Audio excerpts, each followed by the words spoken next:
பிரியமானவர்களே, வாழ்வின் வெளிச்சம் வேத வசனத்தின் மூலமாக உங்களை சந்திப்பதில் மிகுந்த மகிழ்ச்சி. இந்த நாளுக்குரிய வேத வசனம் 147 சங்கீதம் 13வது வசனத்தின் பின்பகுதியிலே பார்க்கிறோம். உன்னிடத்தில் உள்ள உன் பிள்ளைகளை ஆசீர்வதிக்கிறார்.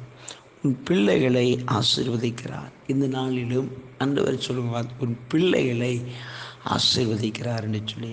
அருமையானவர்களே, ஆண்டவர் உங்கள் பிள்ளைகளையும் ஆசீர்வதிக்கிற தேவனாக இருக்கிறார்.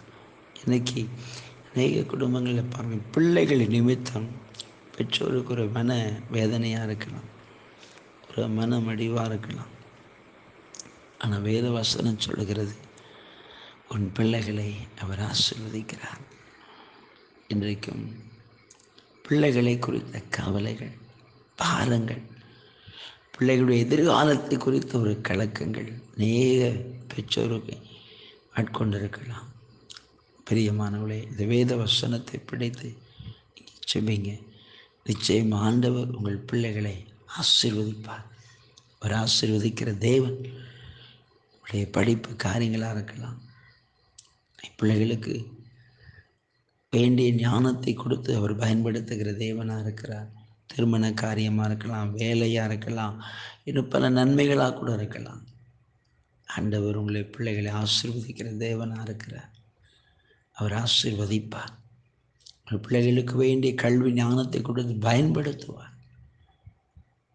நிச்சயமாக இந்த வேத வசனத்தின்படி கர்த்தர் உங்கள் பிள்ளைகளை ஆசீர்வதித்து அவர்களை நடத்துவார். நாம் ஜெபிப்போம். நன்றி தகப்பனே, இன்றைக்கு இந்த வார்த்தையை கேட்கிற ஒவ்வொரு பிள்ளைகளுக்காக ஜெபிக்கிறப்பா. உன் பிள்ளைகளை அவர் ஆசீர்வதிக்கிறான்னு வேதம் சொல்லுகிறதப்பா. பிள்ளைகளை நிமித்தம் வேதனையோடு கண்ணீரோடு இருக்கிற ஒவ்வொரு தாய் தகப்பனையும் கர்த்தர் கண்ணோக்கி பார்த்து அவங்களுடைய வாழ்வில் ஒரு அற்புதத்தை செய்ங்க. அவங்களுடைய பிள்ளைகளை கர்த்தர் ஆசீர்வதித்து பிள்ளைகளின் நிமித்தம் ஒரு மிகுந்த ஆறுதல் உண்டாக கிருபை செய்யுங்கப்பா. இந்த நாளில் வல்லமை இறங்கட்டும், கரம் இறங்கட்டும். ஒவ்வொரு குடும்பங்களை கர்த்தர் ஆசீர்வதித்து நடத்துங்க.